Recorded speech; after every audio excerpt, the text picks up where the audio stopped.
All right, check this out today. Two keywords. They both start with the letter B: bother and blessing. In Matthew chapter 19, verse 13, it says, "One day some parents brought their children to Jesus so he could lay hands on them and pray for them."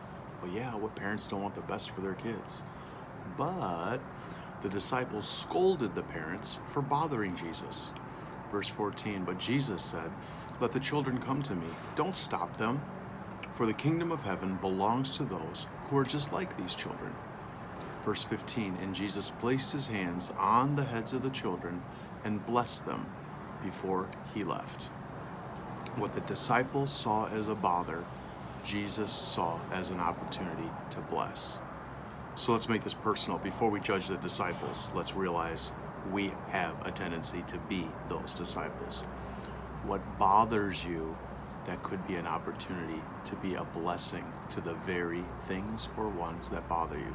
See, what the disciples here did was based upon their value system and what they thought was right.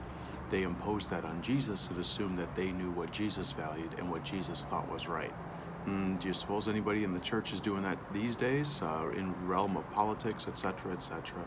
The fact is, Jesus knows who he wants to bless, and it's everyone, and he wants to use you, and he wants to use me. Lord, forgive me for being bothered, and Lord, use me to be a blessing. Easier said than done. I challenge you to say the same prayer. Lord, show me what bothers me, and help me to be a blessing to those that I initially saw as a bother. God help us.